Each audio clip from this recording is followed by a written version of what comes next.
So we were on our way through Salt Lake City, headed south on I-15 late Friday night, and Judy developed a slight miss, a slight skip in the engine. So slight I almost couldn't tell it, but then it had another miss, and a third one. Real slight skips in the engine.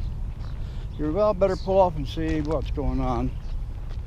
So we pulled off and pulled into a grocery store parking lot somewhere else, off of I-15, and the check engine light came on steady. And from what I've been told and from my past experiences is if your check engine light comes on blinking, it's okay to drive it a little ways. It's not something major happening. But if it comes on steady, you need to pull over and shut it down as soon as possible, because that indicates that there's something serious going on with your engine, transmission, something like that. So, drove around the parking lot, found a spot to park, and just before I reached to turn the engine off, and the check engine light went away. Have no idea what that means, but we decided to spend the weekend in Pleasant Valley, Utah, which is just south of Salt Lake City on I-15. And I wanted to show you where we ended up staying. A little town called Linden, L-I-N-D-O-N-D-A-N, has a marina on has a marina on this big lake, not Salt Lake obviously, but this big lake, and they have an RV park here, and for 30 bucks a night you can get electricity only, or for 50 bucks a night you can get full hookups. And this being a weekend, they didn't really have anything for full hookups, so we grabbed what we could, electric hookups. And this is, I want to give you an idea of just where we're staying here. Well, where we've stayed for the weekend.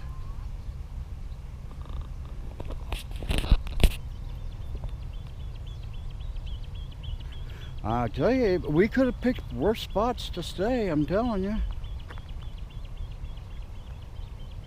We are right on the lake. There's Judy right there next to a trailer. And then we got a boat yard in front of us.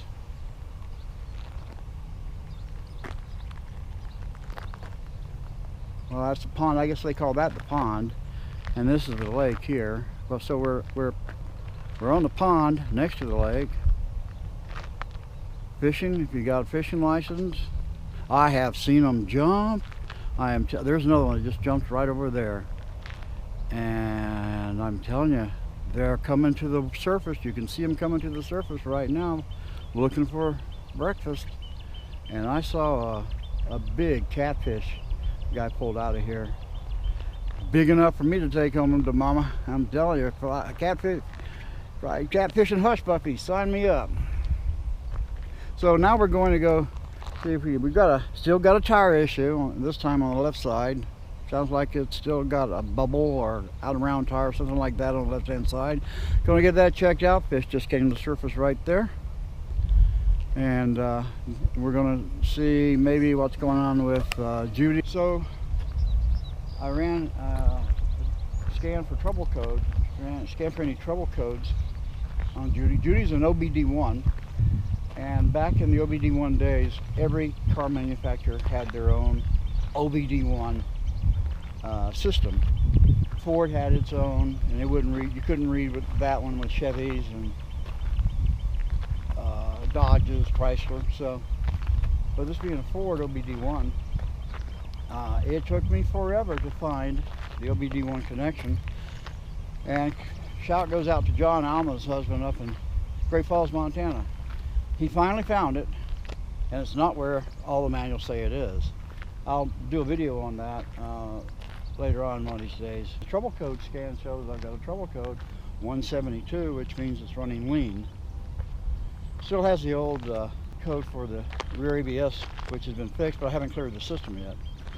So that might have something to do with that. In the meantime, we're going to go get some coffee this morning, and we were referred to a mechanic here in town. We're going to go see if he can check it out and get the tires checked out as well. Show you more pictures of this place. I wouldn't mind having that old boat fixed up. That's a nice looking, man, you can live on that thing easily.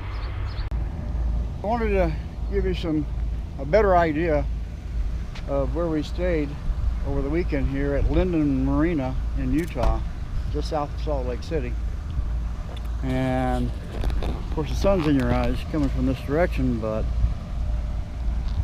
if you get away from the sun, you can see it's got a nice marina. There's the pond. We were parked way over there on that side of the pond, and this is the lake out here. It's a huge lake. You can rent kayaks, paddle boats, what else? Sailboats. You can rent sailboats. I don't know about skidoos or anything like that, but it's certainly a great place to come for the weekend to enjoy some water sports, that's for real sure.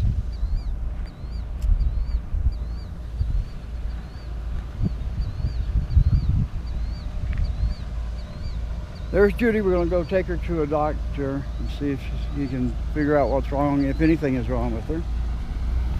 Although I do know there's something wrong with one of the tires, and we're going to get the tires checked out again. I'm here at S&J Automotive to get Judy's tires checked out and maybe the engine as well.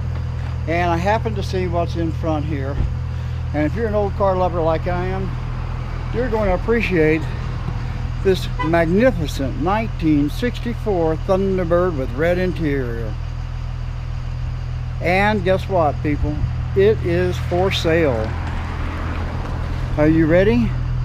1964 Ford Thunderbird, 12,500 OBO.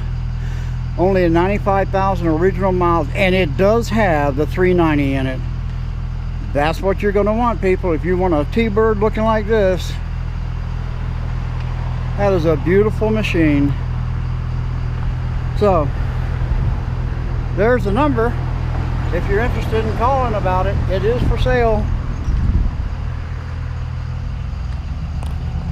Take a look at the interior. Red leather seats. You can't ask for anything more than that. Well, unless it was a 55 porthole, and you're not going to find those very often. But a 64 390, and it's just getting broken in at 95,000 miles. Center console. Okay, my birthday's coming up next year. If anybody's interested in getting me something for my birthday, here it is, right here. Okay, we're sitting in a Walmart parking lot in Orem, Utah. Get you caught up, and us as well. Friday night, late Friday night, about 10 o'clock, we were going through South Salt Lake City, and I felt a slight skip in the engine, a slight misfire. Almost so slight, it was almost unnoticeable. Then a few minutes later, a second one occurred, and a third one after that. By then, 10 o'clock at night, south of Salt Lake City, I figure I'll just pull over and check it out. So I take the exit out off of I-15, and as soon as I take the exit, the check engine light comes on, steady. So we pull into a parking lot, and just as I go to turn the engine off, just as I reach for the keys to turn the ignition off, the check engine light goes off. So we decided to boondock in a Winco parking lot Friday night, and Saturday morning I started looking for a mechanic because I wasn't quite sure. Well, Saturday morning I pulled trouble codes again, same trouble code, hadn't changed any, so there were no new trouble codes. So Saturday morning I started looking for a mechanic to see if they might know what could be causing it. My initial thought was that it felt like a stuck linkage. because it was also giving me had been giving me a high idle ever since Montana, and it was getting progressively worse. And then Saturday morning, it really started acting up while I was looking for a mechanic. And my initial impression, I told Jasmine Friday night, was that high idle felt like a stuck linkage.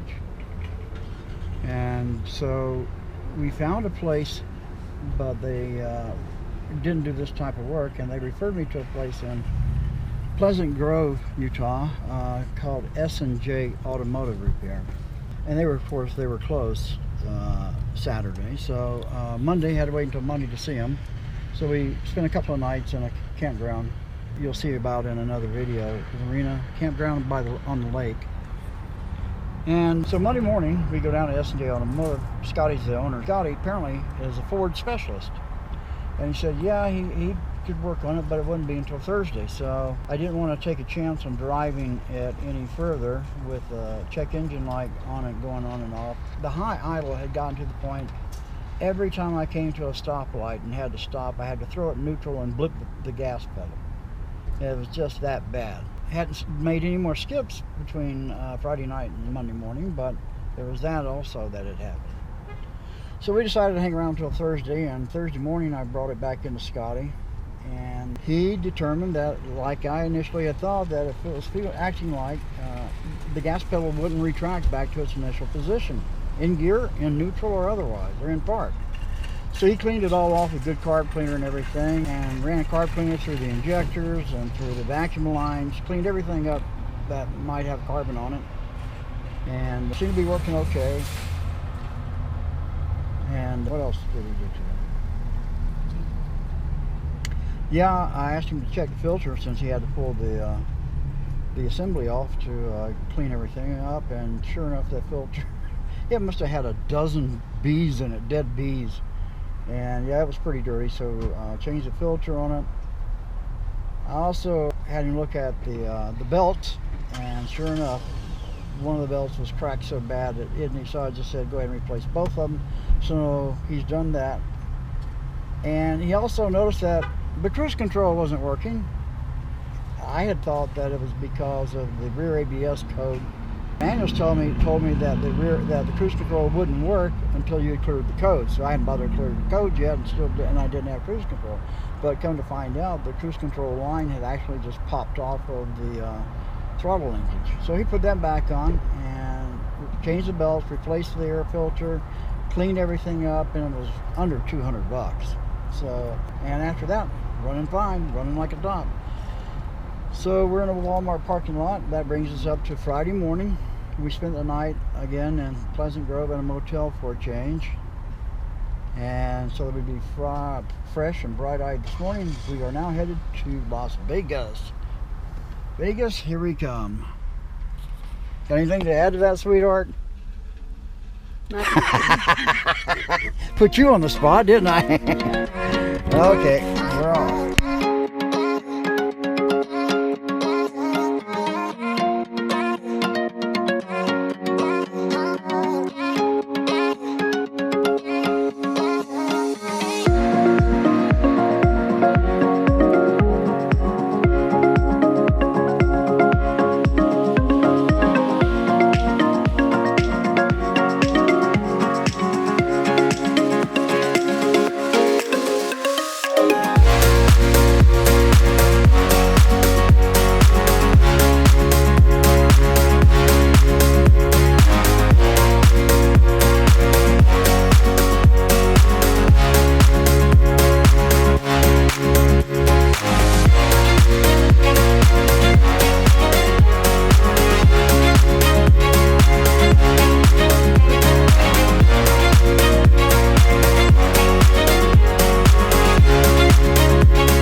Oh.